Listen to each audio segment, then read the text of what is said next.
The question. Good. All right. Hi, everybody. Thank you for coming to our talk today. We're going to be talking about men's clothing of the 1860s, around the time of the American Civil War. My name is Eric Smallwood. I'm one of the directors and curator with the Merchant Taylor Museum. I also work with the Kansas Historical Society out in Greenfield Place State Historic Site out in Kansas City, Kansas. And that site, just as well as a lot of the places in Lawrence, are very focused around that late 1850s, early 1860s time period that a lot of us consider here, the Civil War era. So the clothing that I brought in today is mainly to focus on, summer clothing, but I kind of split that up into two different categories.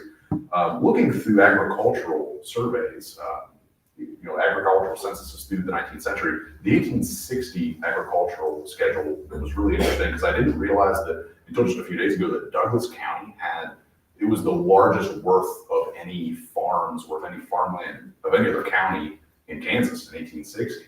I can only assume that 3 years later that didn't change all that much, by 1863 and the Quantrill rate here.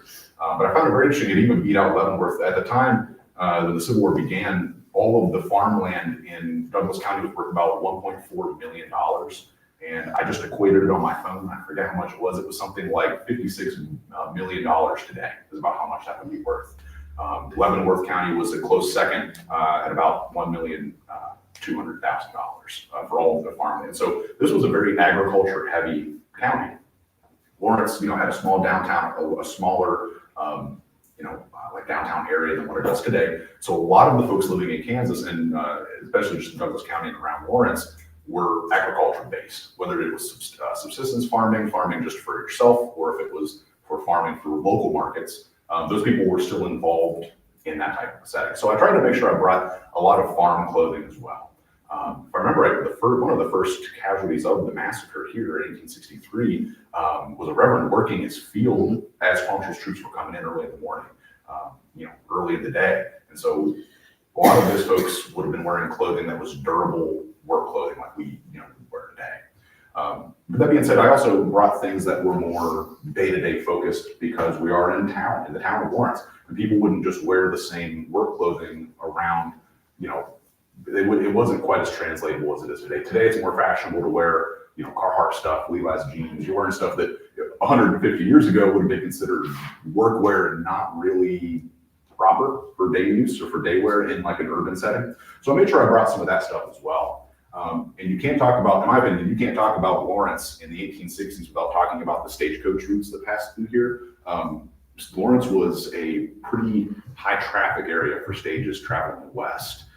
In fact, if I remember right, I think in 1865, this was the westmost terminal of where railroads would basically take you, where you could pick up eventually the Barlow and Sanderson stage line down all the way to Santa Fe, all the way out to Salt Lake, if you'd like, out to Denver. So this was a pretty high traffic area. So I brought a couple pieces that are pretty relevant to that as well.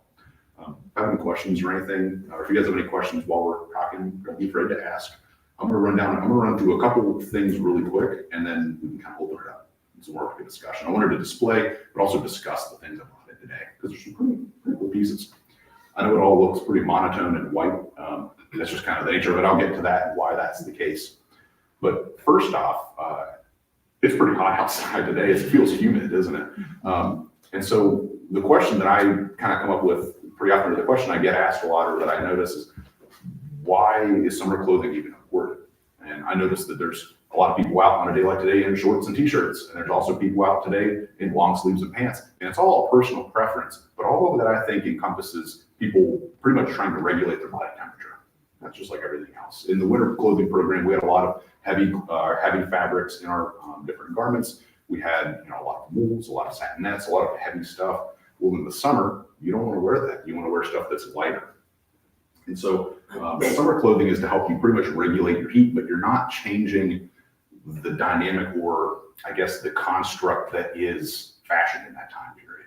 So today we take layers off, and that's just fine, presentable. But if you were wearing pretty much the equivalent of like a t-shirt or an undershirt in the 19th century, the mid-19th century, walking around town, and you were in pants or even just like cut off pants or something like that, that was not normal. You didn't want to dress down to your underwear. You wanted to wear clothing that was still the same thing that you were used to wearing, but made of materials and made in a way that pretty much keeps you cool. So if we notice a lot of the light colors, the fiber content of the garment helps regulate your temperature. That's as true today as it has ever been. And so a lot of the clothing in the summertime worn by guys in the 1860s in the Civil War era were made of linens, cottons, sometimes you see hemps in there as well, and also wool. Wool is not always hot, not always, like hot and clammy like a lot of people think it is. Wool can be really nice in the summer, and wool, just like everything else, can be woven in different ways to have what I would consider like summer weight versions or like lightweight versions, and then more dense winter weight versions of the same thing. Whether it's a flannel, whether it's like a straight woven broadcloth, I can get into all that little stuff, but the main point is that how you weave it and what you weave it out of really helps. So linen, I think, is what most people probably think of when you think of summer clothing. A lot of people picture like the Kentucky Derby, everybody in their linen suits and their Colonel Sanders suits. When you go to a living history program or a reenactment and you're wearing anything white like this, the first question everybody asks is, "Oh, are you the doctor?" They think you're a doctor. So a lot of people, if we took everybody back in time, they think there were a lot of doctors. But that's not really the case. And a lot of the time, that natural white color is just what linen garments are made of, whether it's a shirt, whether it's a waistcoat or a vest, or overgarments as well. So that being said, another question I do get quite often is, are you hot in that clothing? And that usually is followed by, well, was it as hot back then? And I think that's a very interesting question. And it might surprise you with it. If you excuse me, I'm gonna actually look, because I could have written notes, but I have it all on my phone. I'm gonna read off a couple of things that I think are really important to know, kind of relating to how warm it actually was in the 19th century. So on the day, well, first of all, the hottest day of the third quarter of the 19th century was, ironically, my birthday, July 9th, 1860. So the decade of the 1860s starts out real hot. There's a really hot heat wave here in the summer. And Lawrence got to a whopping 106 degrees. That was the hottest day of pretty much from 1850 to 1875. And then some a little afterward. That's pretty warm. But on the day of Quantrill's massacre here on August 21st, 1863, it was 95 degrees. It had gotten to over 90 degrees every single day for over 3 weeks. It was hotter in 1863 than it was this year. That being said, on today's date, today's the 24th, right? Yes. The high was 64. So yesterday on the if we were in 1863, on the 23rd of August, 1863, it was 99 degrees. It was kind of the peak of a larger heat wave that had been rolling through the area that whole week of the raid.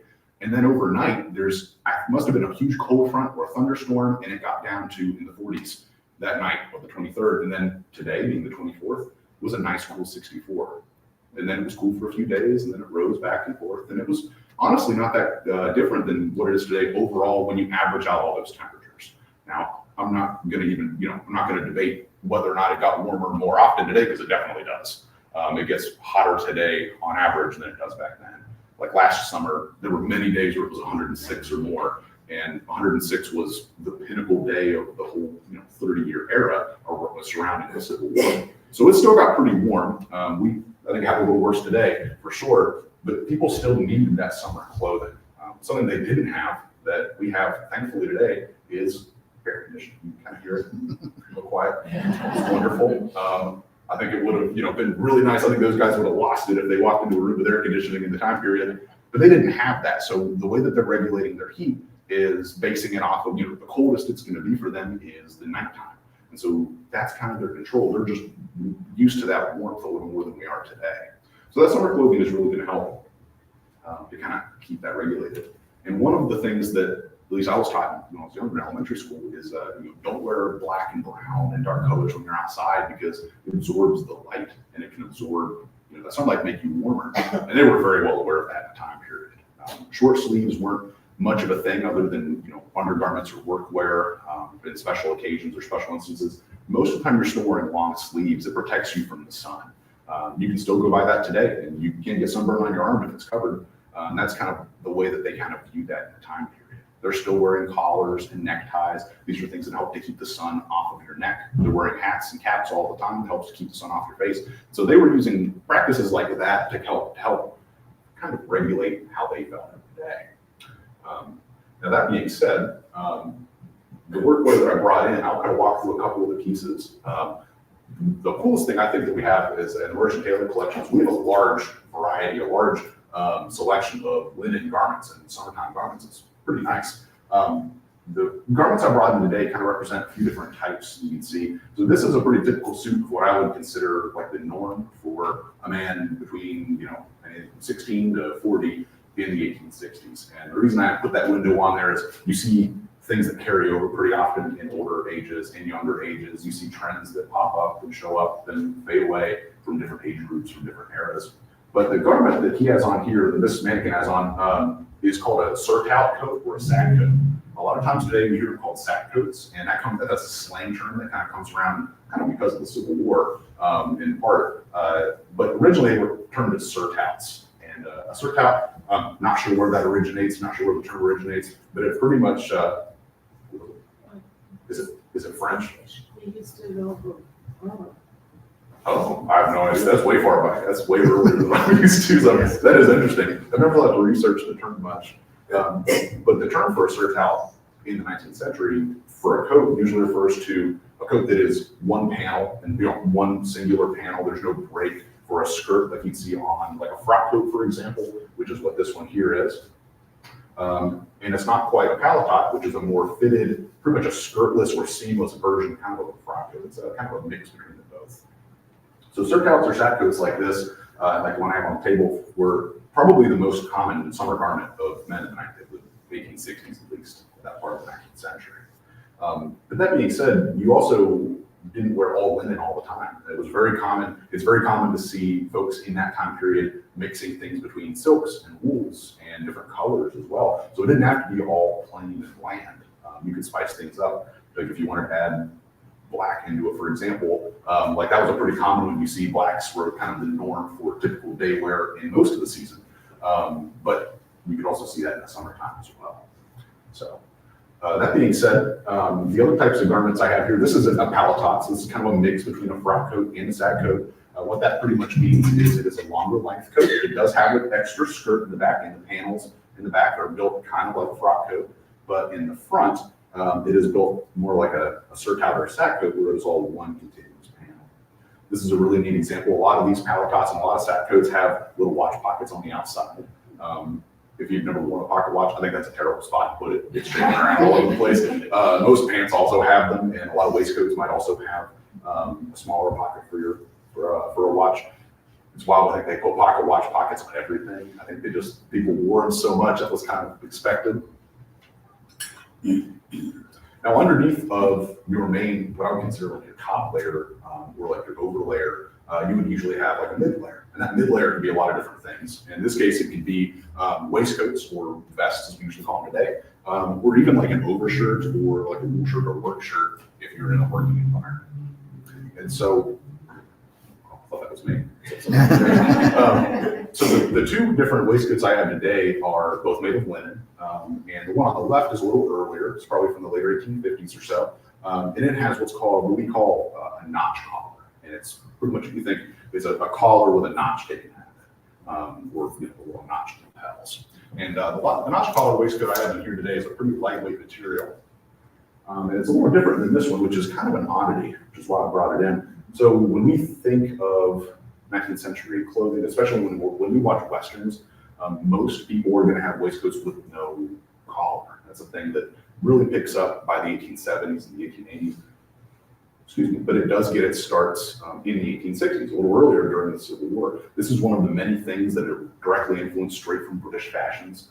There are a lot of things I could go into, but this is just one of those many pieces. So this is a collarless waistcoat from the 1860s, a little before their heyday, one of the earlier ones, and you could see things like this during the period. I know I'm kind of counting stitches with all the little teeny tiny things here and there, but things like that are a little unique kind of for the era. Now underneath your mid layer, you have what I would consider your shirt layer and then your base layers underneath, and that could be a variety of different things. There's no rules with how that stuff kind of was. People wore what they wanted to wear, just like today. I'm sure walking around Lawrence or walking around the surrounding area, you see some people wearing some funky stuff. And so it was the same thing in the period. There's descriptions and sketches and portraits of some weird combinations of things. Sometimes guys might wear 3 or 4 shirts at the same time. It all is layers to help pretty much regulate your body temperature. And the shirts that I have in here, I have one that's a ready-made shirt, which would have been made pretty much en masse in a general size. You could order that from a catalog or buy, already made and finished in a store. And the other shirt I have is what goes underneath that layer, and we just call those undershirts, pretty much like we would today. I consider those kind of like the t-shirt of the 19th century, or like the tank top of the 19th century.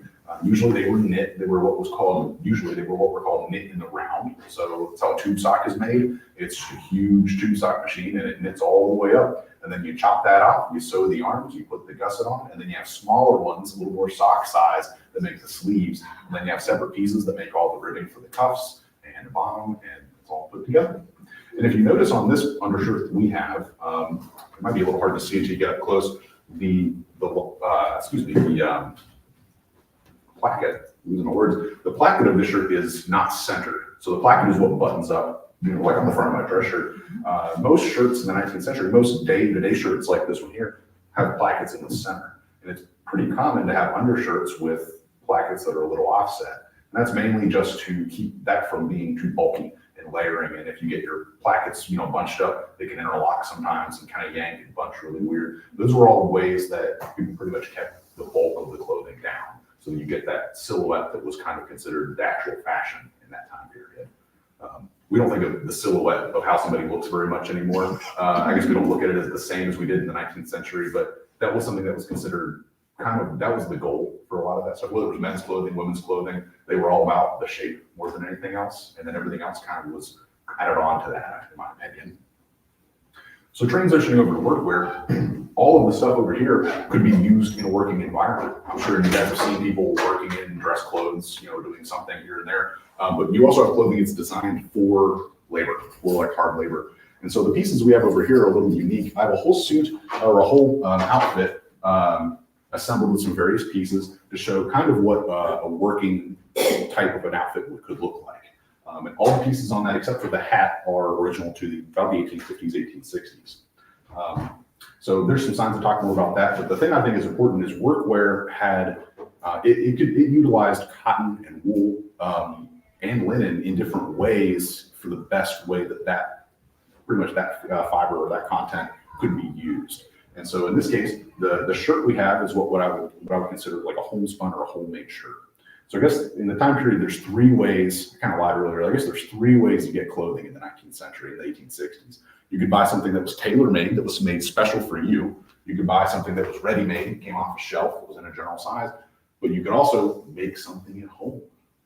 It's the darndest thing. And so we could either, whether you were looming the cloth, which was a little bit of a yesterday's activity. Now you could buy the cloth, but now they give you time to make the clothing itself.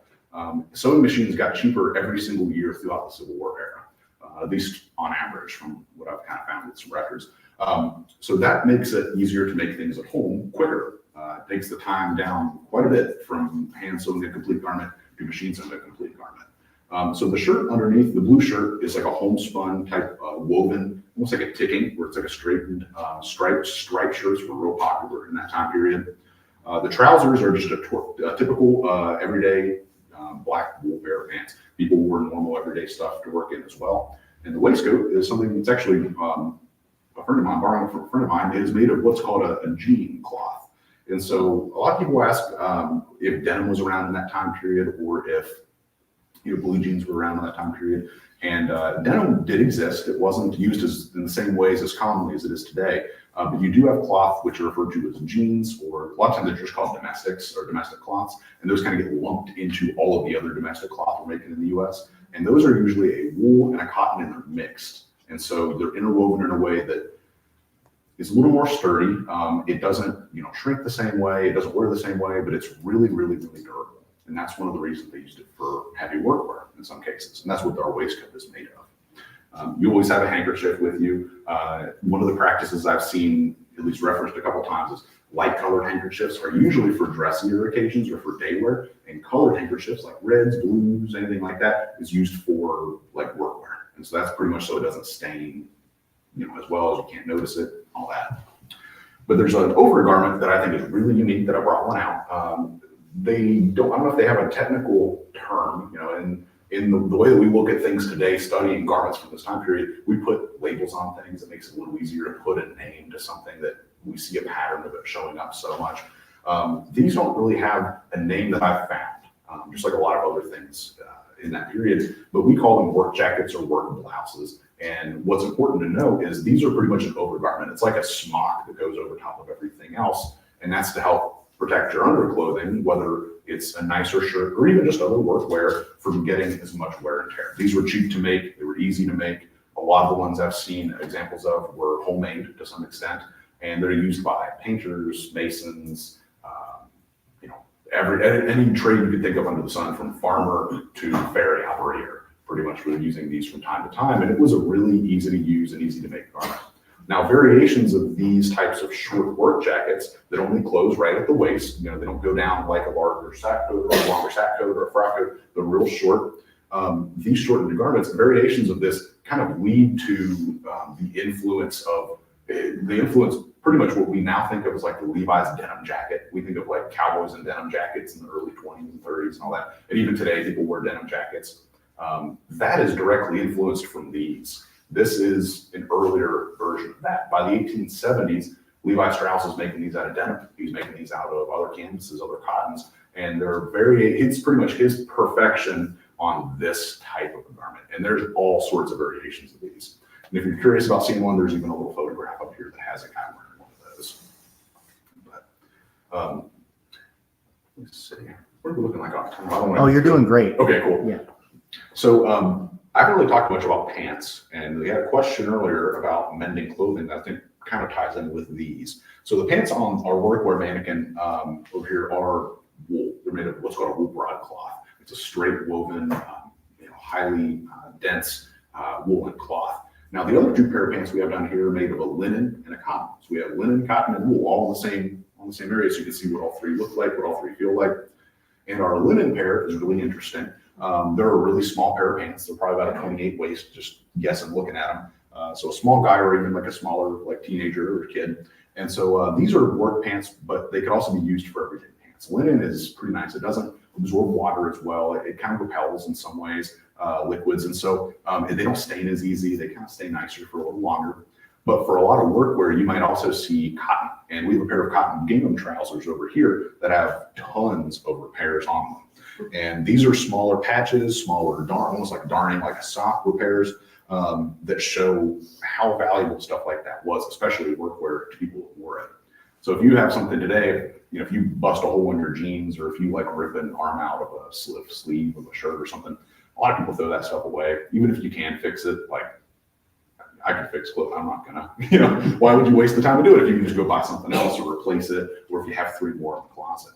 But if it's a work garment that you're trying to get the most out of, you're going to repair it as much as you can, because one, you're not wearing it in a setting that you're supposed to be presentable anyway. You're working. It doesn't matter what you look like as much.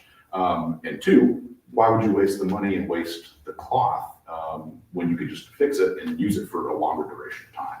So it's rare today that we have garments that are repaired so heavily that survive, because usually if they were used that much, they were used more and they were used up and eventually distributed out. And a lot of times, at least for cottons and linens, they could be recycled. And the huge recycling industry in the 19th century that produced paper up until about halfway through the Civil War. Pretty much all the paper in the U.S. was made of cotton scraps. It was recycled through this whole industry around it, and cotton, rags that were all blended and grinded together, and then they were pretty much made into pulp, and that's how you make paper.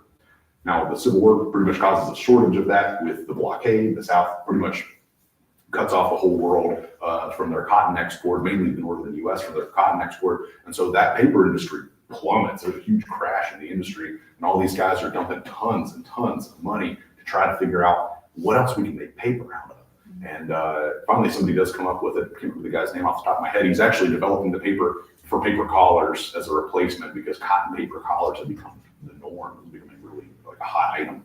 And they were trying to figure out what to make it out of if it wasn't cotton, and he develops it out of tree pulp. So you can thank the Civil War for making trees into paper. Before that, it was all cotton, which not really a renewable resource either, but it's kind of a different type of paper.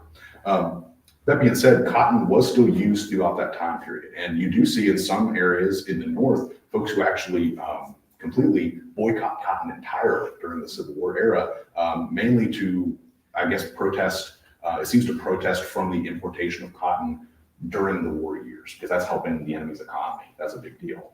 And so you do see that in some areas like where I'm from in West Virginia, and you see some abolitionist societies pretty much boycotting cotton. I don't know if that happened in Lawrence, but I've looked before and I haven't found reference of it, but it also wouldn't surprise me. That's something I've noticed in other staunchly abolitionist communities in other parts of the North, like in New York and Ohio, et cetera. But that being said, there's some pretty good examples of that, and something that doesn't belong in a work setting, but you do see it show up in paintings and descriptions, is this silk top hat that I have back here. There's a great article, I believe it's from the Barber Democrat. It was a newspaper in Barber County, West Virginia, and it talks about when the census man came by in 1860. He came up on a farm close to where my family's from out there. It talks about how all of the men were in silk waistcoats and silk top hats out there thrashing, hemp and everything. And so it's a weird thing to think about, but these were honestly pretty nice to wear in the summertime. And there were other versions of silk hats that weren't quite as, tall and outlandish looking as this. But this is a good example of silk plush, which is a type of material you're making hats out of in that time period. So a lot of hats during the 19th century, around the 1860s, were made of felt. So if you go to the boot barn might have Stetsons. If you go to a store that has like Stetsons or modern felt hats, they're made of a fur felt. It's the under fur or the under layers of the coat of usually a beaver, it could be rabbit, it could be nutria. Those really tiny hairs are boiled and pulled and pushed into a felt, and then that felt is molded with steam and water into the shape of a hat. And then it's finished out with usually a trim, you have a sweatband, all that stuff. But what that does is it creates kind of a pretty dense material.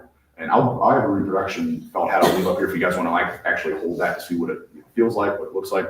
Now, in the contrast, a silk hat, the body of it is made of a paper, almost like a paper mache. It's like a paste board.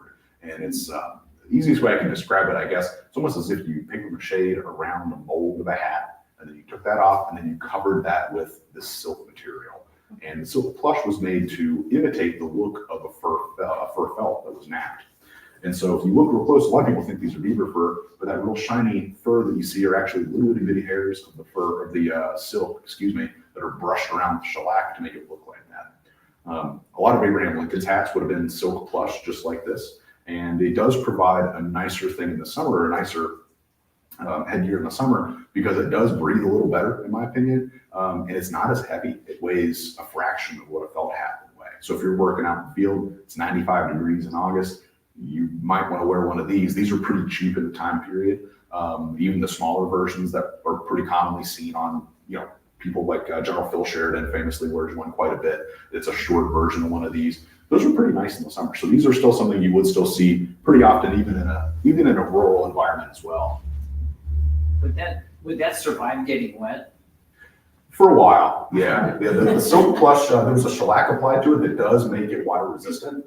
And so that does help quite a bit. Now, a fur felt is way more water resistant, especially if that's shellac. That'll last forever. And it doesn't really lose its shape. And these don't really either. The reason they're covered in shellac is pretty much to make them a little more sturdy. But you do see, even in photographs, especially the background of photos, like outside photos, you see versions or different top hats that are even like this that have just been through it. They have just been rained on and sat on and squished, and they're trying to pop them back out. And you can only do that so much before it gets all wrinkly. But you do see that quite a bit. So I think people use them, even if they were, falling apart, they just use them till they rain out. Other than that, I don't want to talk to you because I also wanted you guys to get to come up and take a look at a lot of the stuff up here and take some time with it. The only things up here that are not original, so I think I heard a couple people asking if stuff is from the period or not. Everything up here is from the period except for this blue wool shirt that I have here. There's not very many original ones around, but I wanted a good example to show you guys what a work shirt looked like. The hat up on this guy, the shirt and the tie on this, and pretty much the two neckties on these two mannequins. So other than that, everything you're looking at up here is from the time period. There's a few different photos that show some of those garments in use as well. So there's some magnifying glasses if you guys want to look at those a little closer. If you want to look at any of the garments closer, take as many pictures as you want. And if you have any questions at all, I'll be up here to answer those if I can. Eric, could you talk a little about the Merchant Taylor Museum? Yeah, absolutely. So most of the stuff back here is behind me is of the collection, is from the collection of the Merchant Taylor Museum. We're pretty much all privately funded museum based out of northern Colorado. I live right here in Lawrence, so part of the collection's out here with me for a lot of the year. But we are mainly a virtual museum, so we don't really have a physical gallery or a physical location you can visit, but we try to work with other museums like the Walk-ins, like other museums around the country to set up temporary exhibits relevant to their history. Kind of started right around the time of COVID. A couple of friends of mine and myself noticed, a lot of people in the hobby have noticed that it's hard to research clothing from this time period. Even some pretty renowned places it's hard to date stuff. There's not a really good database for a lot of that stuff. And so our main mission is to make things pretty much radically accessible. I know that is kind of extreme, but we want it to be radically accessible to whoever wants to see it. Whether you're a costume designer, whether you're just a person that thinks it's neat, you should be able to get to see stuff for free. And that's our main goal. Some places and some museums make you pay fees to see things. They have paywalls. You can't really get in to see them unless you make an appointment way in advance. And even then it's kind of iffy. So our main goal is to pretty much get things like this that may not be everybody's niche interest, but is something that's not commonly seen. To get it to the forefront of the public who actually could appreciate it, and possibly, entice interest later on for future generations and all that. Yeah. What time span does your collection encompass? So our collection pretty much goes, it's all men's clothing. We have some women's pieces as well, but they're not really in the main part of the collection. And our main collection goes from 1845 to 1865. So what I would consider really important periods in American history is the dawn of the Mexican War and the end of the Civil War. So much happens in that 20-year period. You could write tons of books about it, and people have. So that's our main focus is 1845 to 65.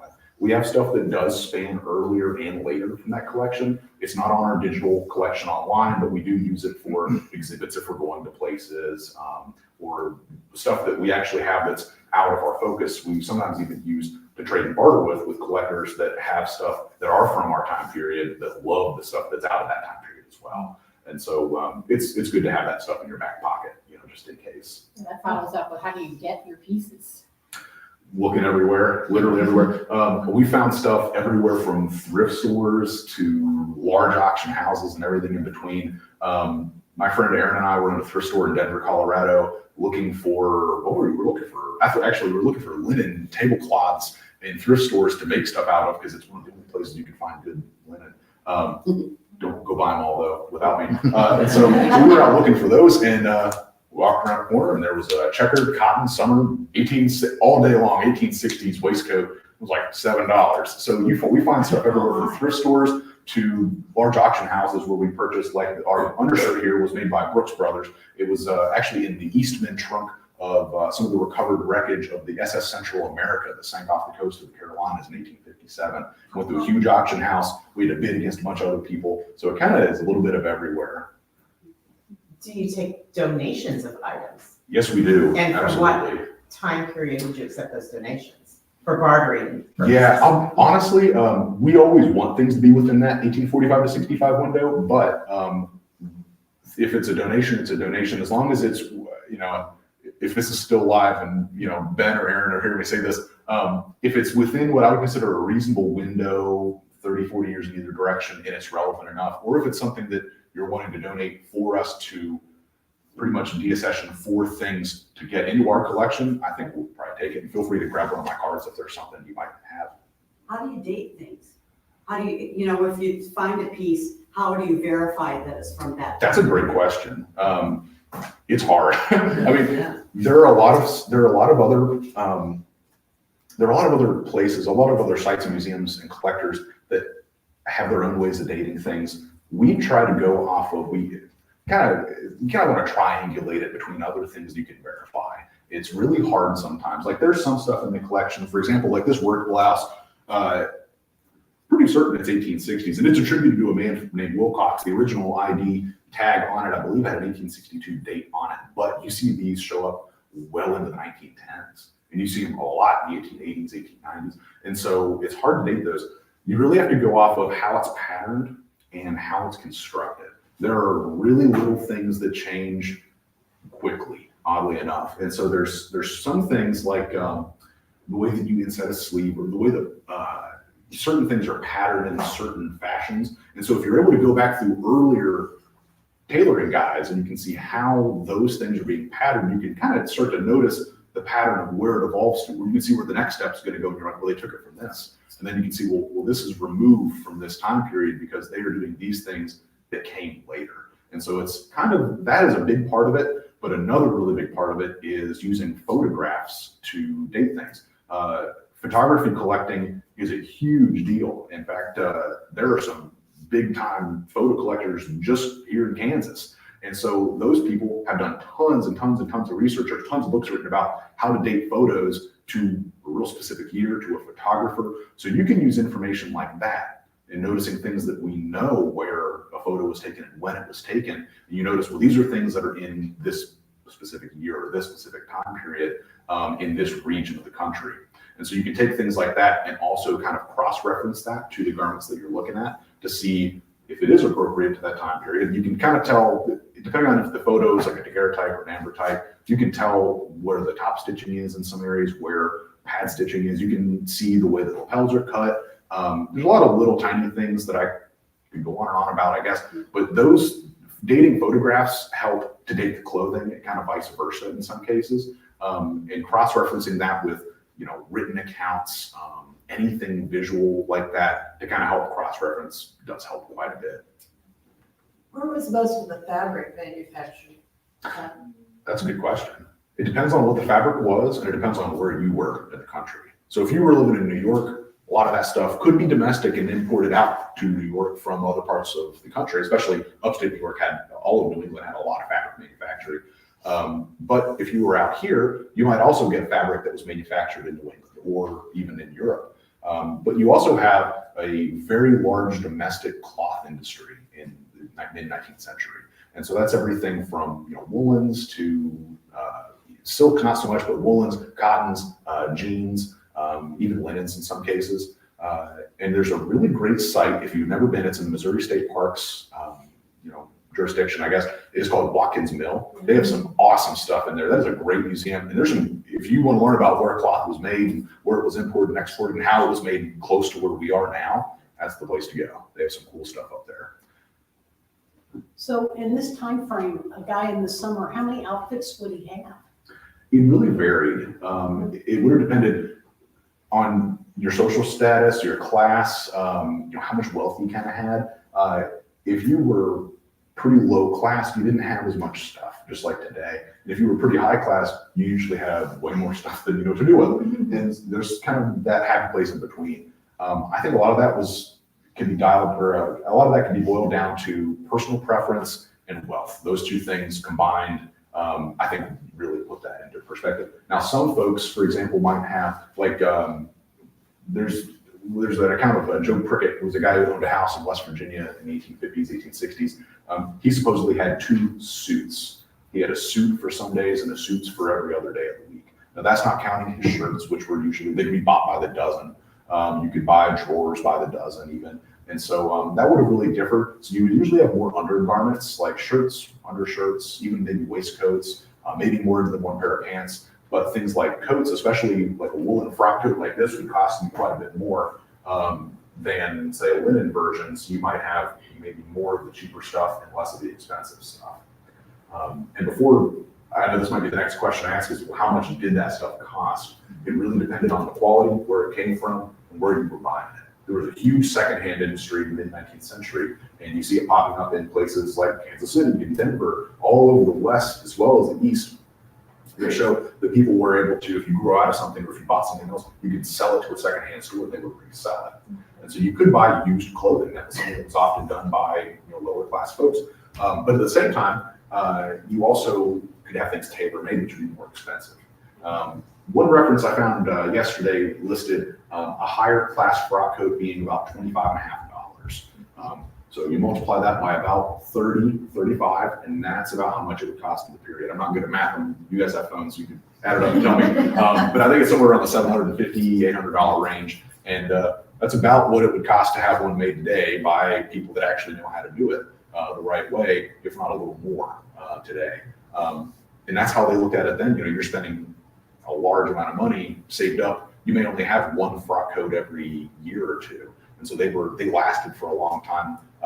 They last still today. You can tell some have been worn so much that it's cheaper to replace the sleeve lining or to replace part of the skirt lining in some areas than it is to buy a whole new coat, because you're spending the equivalent a day like $700, $800. You talked about men's undershirts, and did men wear underpants and that? I did. I didn't bring any with me. I forgot to bring some, but they did wear under like drawers. I had a couple pairs when I did the winter talk, and I didn't think to bring them back with me. But they could be anything from a cotton or a linen, or even types of flannels. So Canton flannel is a really nice fabric. It's hard to find. Sarah's actually might have some, oddly enough, down the road. And it's where the one side's been napped, and it's a twill fabric. The one side's been napped. It's real fluffy, really cozy. And the top side hasn't been napped, and it's more of a rough texture. So pretty much what that means is it's soft on toward your leg, but if you rub up against something, or if you scrape your knees on the gravel, it's going to kind of protect from that outer layer as well. So that's another. Different flannels are also pretty common, and there are also knit drawers as well. Things that were knit, just like the knit undershirts that were pretty much like Mom John's that we kind of use today. Could you go over like the monkey shirt? This one? Yeah. Oh, so I'm always going to call this the monkey shirt. That's awesome. So this is a reproduction. I'll make sure I said that up front. This is one that I made a year ago. I don't know, whenever I made this. I actually based this one off of. There's a really cool image of James Redpath taken in 1856, and I was kind of copying that one. But the reason I made this in this pattern is because it was a really, really common design or a common style. And so this is what a lot of people call them bib fronts, or sometimes they're called shield fronts a little later on when they start to have more of a curved lower portion. But these bib front shirts are what we call double breasted. So there's two sets of buttons. If it had one set, they were what we call single breasted. And the double breasted shirts like this are just a styling thing more than anything else. And so on the inside here, kind of see where it opens up. You could there's even, I believe there's a reference I've seen somewhere, there's a photo of a guy who has this button back like an open lapel. You could, close it up, and it's just kind of a style thing. Didn't firefighters wear those often? Very commonly, yeah. Actually, there's quite a bit of, what is it? Military. Yeah, when the Civil War breaks out, these are another really common design. And there's overshirts, one of those cool things where on my phone I have a folder of overshirt pictures from like the 1850s and 60s, and there's like hundreds of really, really, really different ones. And that's everything from different collar, styles, the way that the sleeves are puckered in different ways. And this is just kind of one of those. It's made from a wool flannel. Feel free to, touch this when you guys come up, feel what it feels like. This is something you'd wear usually as like a mid layer or a top layer in the summertime. Does that have any practical benefits? If it does, I haven't really found it. In fact, I'll be honest, wearing this often, I don't want to say it's less practical, but it's kind of a bear sometimes, because the little tab just gets in the way a little bit. It's something that, I find to be a little annoying, but you can also just, like James Redpath in his picture, he has the tab tucked in on the top, so he's just getting it out of his way. I personally like a single placket or a single breasted placket more, because it is more normal to what we're kind of used to today. So if it has a practical benefit, I have not found it, but I don't know. Do you have any other questions? With bathing being so infrequent in that time period, realistically, how often do people clean their clothes or their coats? And I know it probably differed based on social economic, but what was the expectation in terms of cleaning? That's a good question. I don't know that I'm the person to answer that. I bathe, that's not why, but there were patterns. Today, when we look back, we think of, for example, we think of people being dirty, gross and smelly. But in some instances, it's kind of the opposite. So the concept that we think of is taking a bath in a big bathtub, you heat up the water, and you pour it in. They didn't do that. That's a waste of time, a waste of water, a waste of energy. By the time you get your bathtub filled up, it's cold. You know, so the way that they usually did that, you would have washing stations or even like a larger basin, and you would kind of like sponge bath, sort of like we do today. And a lot of people did that pretty often, like every day or every other day even. It was not uncommon for people every single day to take like pretty much daily sponge baths, and then once a week or every few days to take something a little more intensive.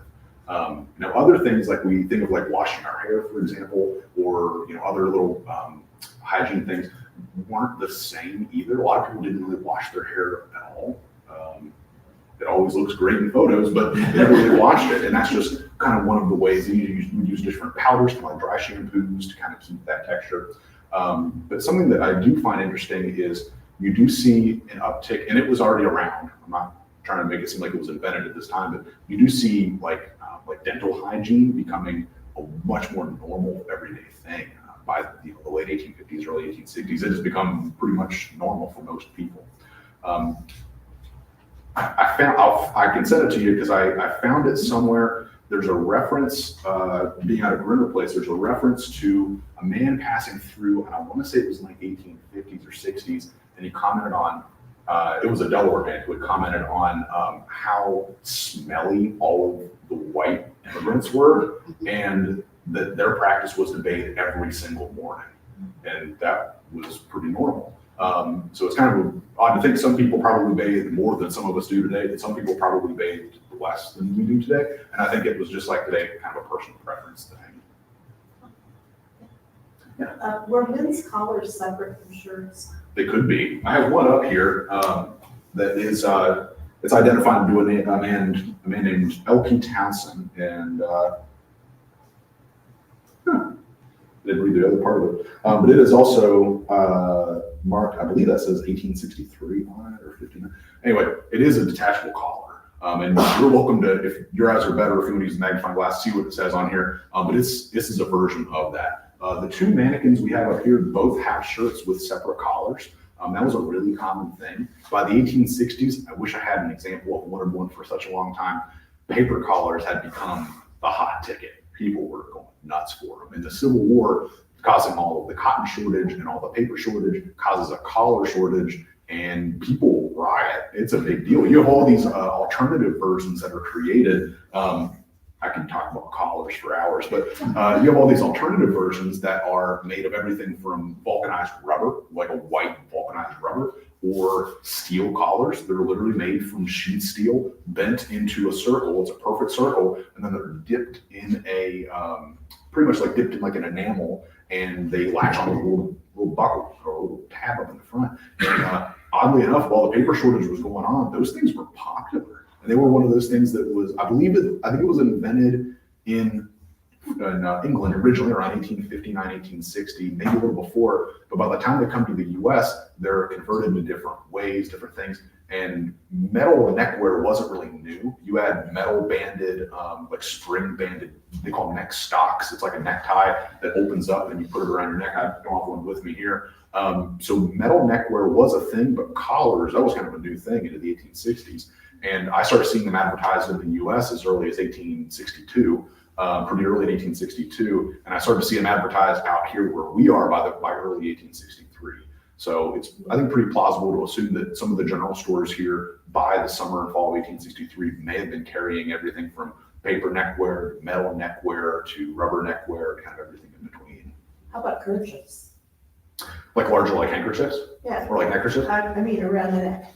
So that was a thing done for sure. So the way that 19th century neckwear kind of worked in that mid 19th century period is when we think of a cravat, we may think of, there's a lot of things we can visualize, about that. There's tons of places to get in media today, but a cravat is a triangle or a square that has been folded into the necktie. And that could be anything from just a normal neckerchief or to a normal, handkerchief, to one that was made specifically to be a cravat. But you see those well before, from like the 1810s, and even before that, all the way through to after the Civil War era. Now, by the Civil War era, by the 1860s, you see pre-made neckwear. So kind of like the ones we have on these two mannequins they're pre-made into a necktie. And those two are reproduction ties. All my original ties are in a little box and doing a talk on neckwear and a little workshop tomorrow at a Happy Stagecoach stop. So they're all in a separate box, that's why I don't have them here today. But you do see everything from kind of like clip-on ties that buckle on like little stocks. Lincoln loved neck stocks. He loved pretty much button-on, clip-on ties. It was easy. It saved time. Time is money. Saves you money. I think that's how they thought of it in the time period. But you do also see everything from workwear as like neckerchiefs as well as like formal wear. I don't know. That's a very abridged, kind of all over the place answer, but if you want, afterward, I can send you, I did a whole talk on neckwear where I walked through all that stuff. If you're really interested, I could send you the link to the video if you want. Neat. That's probably, I can't tell. That probably looks like these were in a cravat and that one. I think Do you know so. how to age it? I'll look at it here in a second if you want. Right. Thank you, Eric. Yeah, thank you guys for coming by today. I'll be up here if you have any questions. And feel free to come up and take a look at all these. I do ask if you are going to handle the garments. I try to like steer away from that. But if you do want to touch the garment, that's fine. A lot of this stuff's pretty stable. Just be really, really careful with how you're handling those. And if you have any questions at all, just let me know.